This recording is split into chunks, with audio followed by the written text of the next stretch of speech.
Number 8 start करूँ, Indian polity से related है ये, ठीक है, सेकंड पार्ट। तो पहला क्वेश्चन पढ़ते हैं, which of the following provision need to consent the state of amendment in constitution. Constitution के इनमें से कौन से अमेंडमेंट करने के लिए स्टेट से कंसेंट करना पड़ता है?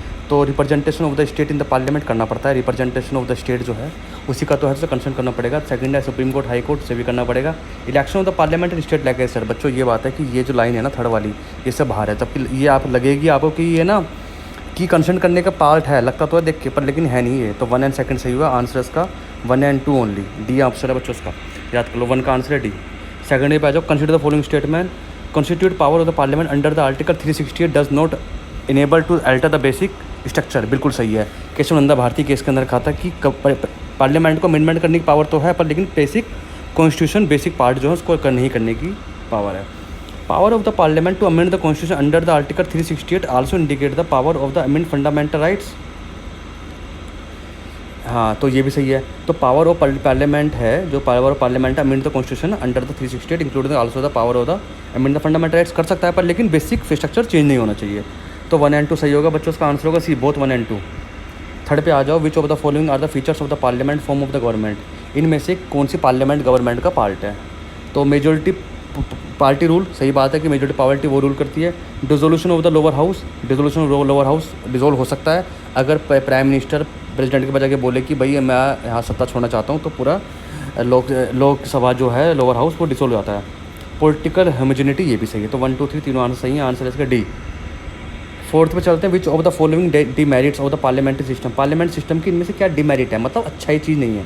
अनस्टेबल गवर्नमेंट, सही बात है, इसे अनस्टेबल गवर्नमेंट कभी गिर जाती है। Separation of the power, separation of power तो अच्छी चीज़ है, ये तो अच्छी चीज़ है, डिमेरिट थोड़ी ना है, तो सेकंड तो होगा नहीं। और गवर्नमेंट बाय द एमेच्योर, ये भी सही है कि शौकीना है एक तरह की। तो 1 एंड 3 आंसर हुआ इसका, आंसर फोर्थ का आंसर हुआ सी। फिफ्थ पे चलोगे, which of the following are the reason of the adopting parliamentary system. Parliament adopt करने के इनमें से कौन से रीज़न है? Nature of the Indian society, बिल्कुल सही है। Preference of the mode, responsibility, ये भी सही है। Need to avoid the legislative and executive conflict ना हो लेजिस्लेटिव एग्जीक्यूटिव में, तो सेपरेशन ही कर दिया बिल्कुल। और प्रेफरेंस भी ज़्यादा रिस्पॉन्सिबिलिटी है यहाँ पर। और इंडियन सोसाइटी का स्ट्रक्चर भी इस तरह से है कि पार्लियामेंट सिस्टम अडोप्ट करना पड़ा। तो 1 एंड 2 एंड 3 तीनों आंसर होंगे। 5 का आंसर बच्चों डी आंसर होगा। 6th पे आ जाओ, which of the following is the unitary features of the constitution. इनमें से कौन सी यूनिटरी फीचर्स है कॉन्स्टिट्यूशन की? स्ट्रॉन्ग सेंटर, बिल्कुल सही है। स्ट्रॉन्ग स्टेट्स इन नॉट इंडस्ट्रेटेबल, ये बिल्कुल सही है कि स्टेट बाहर नहीं निकल सकता अपने आप ही, जो है वो है it's a union of the state. No equality of the state representation, गलत बात है, पर लेकिन है कि स्टेट का रिप्रेजेंटेशन कम है। जैसे भाई अमेंडमेंट पावर में देख लो आप, ठीक है, और ये बहुत सा चीज़ के अंदर है। पार्लियामेंट के अंदर देख लो आप, ठीक है, लोकसभा के अंदर, राज्यसभा की पावर देख लो आप, कम होती है। और ये बहुत सा चीज़ों के अंदर representation not equal to the Lok Sabha. तो 1 एंड 2 एंड 3 आंसर होंगे। 6 का आंसर होगा बच्चों डी। क्वेश्चन नंबर आप 7 पे आ जाओ, consider the following statement, parliament can make the law for the whole and any part of the territory of the India. सही बात है कि पार्लियामेंट पूरे इंडिया के लिए और टेरिटरी के लिए लॉ बना सकती है। The law made by the state legislatures are not applicable outside the state in the normal circumstances, बिल्कुल सही है। अब यूपी का लॉ दिल्ली में थोड़ी ना फॉलो होगा, यूपी का लॉ यूपी में फॉलो होगा ना, तो वही कह रहा है कि जो स्टेट के जो लॉ हैं, लेजिस्लेचर जो बनाते हैं लॉ, वो उससे बाहर का नहीं होता, तो सही बात है। थर्ड है हमारे पास, PM is empower to direct the act of the parliament does not apply to scheduled area, गलत है। शेड्यूल्ड एरिया पे कौन से लॉ पार्लियामेंट लॉ लागू होगा नहीं लागू होगा, ये डिसाइड करता है गवर्नर, ना कि पीएम। थर्ड हमारा गलत हुआ। 7वें का आंसर बच्चों 1 एंड 2, आंसर इसका ए।